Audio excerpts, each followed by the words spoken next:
What's up guys, back for another Honkai Star video, and with only a few days left before the next banner, obviously we got a do a should you summon, and that is going to be for the good old cool pink fox guy, Jiaoqiu. Now, personally, I'm not summoning. I'm saving for the next set of banners, but that's just me. Obviously, I'm going to go over his kit, talk about where you'd use them, and then, say if I think you should summon for not. But me, personally, I'm skipping this time around, so there will not be a summon video, unfortunately. I think tomorrow the new Pure Fiction drops. So I might just do it like a double upload and then have the rerun banner be in the morning. I'm not too sure. We'll figure that out, right? Because obviously got to make sure you summon for the rerun. I actually can't remember what the rerun is off the top of my head. I'm pretty sure it was it's not ratio. What the heck was it? I actually can't remember. Regardless, it's irrelevant for this video. So let's go over his kit real quick.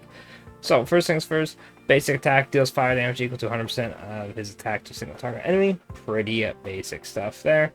Then his skill deals fire damage equal to 150 of his attack to a single target enemy, and fire damage equal to 90% of his attack to an adjacent target, with a 100% base chance to inflict one stack of Ashen Rose to a primary target. Then his ultimate sets the number of Ashen Rose stacks on the enemy targets to the highest number of Ashen Rose stacks presentable on the battlefield. Then activates a zone that deals fire damage equal to 100% of his attack on all enemies. While inside the zone, enemy targets receive 15% increased ultimate damage with a 60% base chance of inflicting with one stack of Ashen Rose when taking action.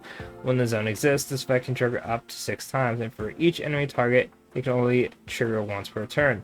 This target count resets every time he uses ultimate. The zone lasts for the turn. Its duration increases by 1 at the start of the unit's every turn. Yes, if this unit gets knocked down, the zone will be dispelled. Pretty basic stuff right there.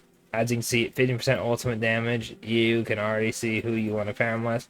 Then when Jiaoqiu hits an enemy with a basic attack, skill, or ultimate, there is a 100% base chance to inflict one stack of Ashen Rose on them. At one stack, this increased is damage received by the enemy by 15%.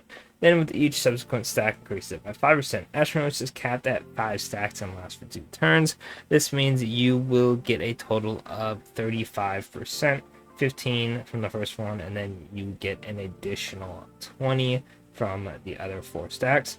When an enemy target is inflicted with Ashen Rose, they will also be considered as being burned at the same time, taking fire dot equal to 180 of his attack on the start of each turn. Very cool stuff. Pretty much he gets 50% increased ultimate damage, up to 35% damage dealt increase, right? And it counts as fire dot. So he's throwing out the debuffs, right? Then his technique.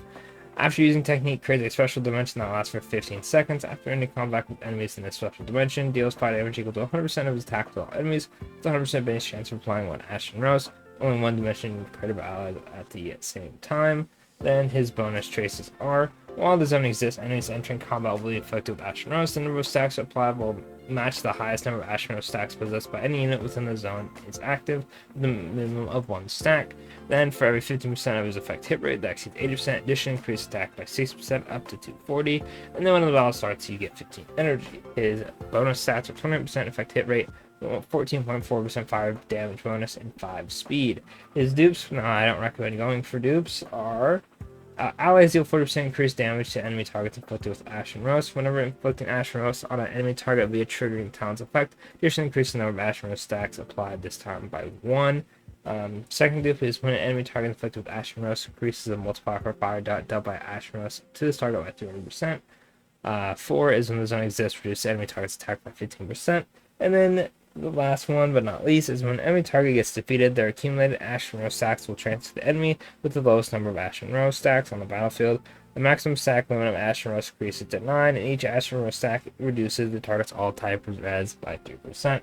Now overall, the E1, if you are a dupe chaser, which most people will just settle for, E1, S1, or potentially a dupe if they don't want the light cone. E1's pretty damn good, I'm not gonna lie. I like the 40% increased damage to enemy targets inflicted with Ashen Roast is kind of a big jump Plus, you're inflicting more Ash and Rose faster, which is a big W. Overall, he's not doing too terribly much. It's really just damage received and the ultimate damage. The fire dot's cool and all, but nothing to really write home out. His main use is going to be Acheron ult farming, because every time the enemy acts, they are going to give a tick to Acheron's ult. Overall, he's really just used for Acheron, right? In my team building guide, I pretty much go over that. You can use him with stuff like Ratio, who wants debuffs, or just as a general debuffer, but I don't think he's going to have enough value on his own to warrant really going for him over units like Pela, or hell, even Black Swan, if you're using Black Swan like Pure Fiction and stuff.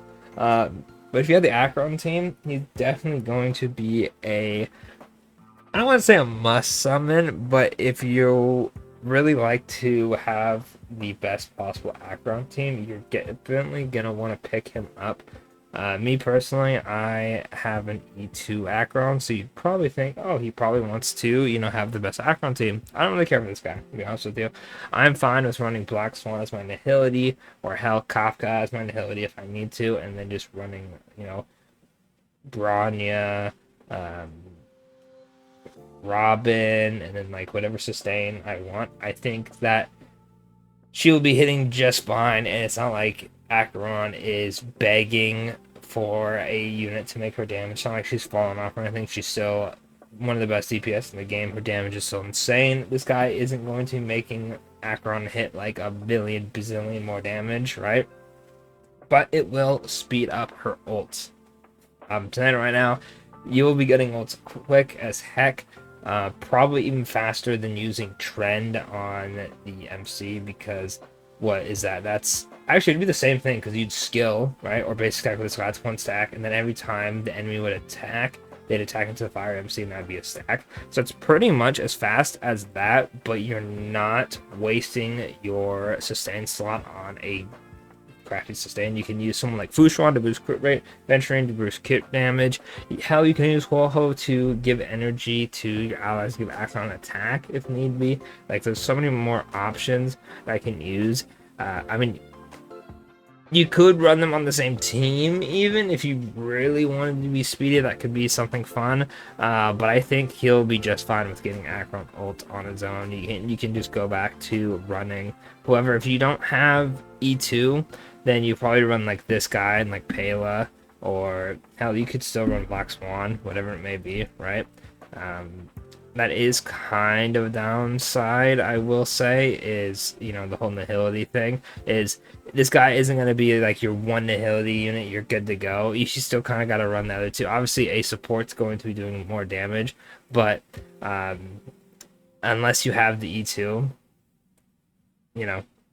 I want to say you're not losing, because the support is better, but it always does suck that technically you are losing out on damage, because until Acheron has a Nihility unit who acts as a support, the overall damage is always going to be, I don't want to use the word lost, right? Because it's not like a loss, because people have tested it. You do more damage if you have one Nihility and one support, but if you were to have a support unit, like, let's say they give you Bronya or Sparkle as a Nihility unit, I think that'll be the time where it's like, okay, I want to summon for this unit. I don't think this guy is that unit for me right now. He's definitely not the Nihility buffer that I pictured being for Acheron, because in my head, for more free-to-play Acheron users, what you really want is you want a debuffer Nihility unit and you want a support Nihility unit.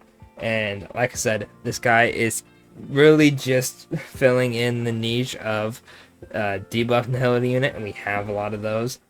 Obviously, the ult stuff is really good, right? He is an improvement, but not quite my cup of tea, right? But let me know what you guys think. Do you like running two Nihility units? Do you just run the one Nihility unit, one support that pretty much everyone else runs? Are you running E2 so you don't have to worry about that, and you can just run whatever and not have to worry about, like, oh, I wish I had a Nihility unit so I wouldn't have to, lose out on that damage technically, right? Let me know what you guys think.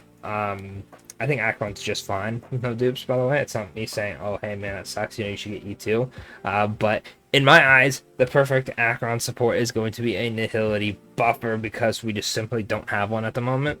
Other uses for this guy, I'm sure, like, he'll cook in Pure Fiction just because his stacks are very easily transferable to other enemies, so I'm sure he'll do good in Pure Fiction. Dot team, I don't think he'll really fuck with that too much, but as a general debuffer, he'll be pretty solid. You can run him in Pure Fiction, and I mean, yeah, you can run him anywhere really, but in Pure Fiction he's really gonna shine over other units like Pele who have to keep applying theirs like over and over. I mean, he does too, but he can easily transform. It's not like, okay, I need to hit this guy with Ashen, like skill to get Ashen stacks over and over. I can just do one thing and they're applied. Whereas like someone like Black Swan, where Black Swan's not a good example. Let's just say like Pela, if you had to reapply Pela's stuff all over again like multiple times, he would just transfer it over and be good to go. I guess that's kind of a crappy example, but you guys get what I mean, right? Other than that, that's pretty much it. Let me know if you guys are going to summon. I honestly recommend you guys skip this one unless you are a hardcore Acheron fan and want to push her to new heights. I guess I wouldn't say new heights, but want to try to push her to new heights and just get like every good character for her. If that's you, let me know. You know, best of luck on your summons. If not, I recommend skipping, and your Jades will love you for it. Anyway, that's it for the video. I've rambled on long enough. Let me stop the video before I keep rambling and get even more and more confusing analogies for you guys. But anyway, thanks for watching. I'll catch you on the next one.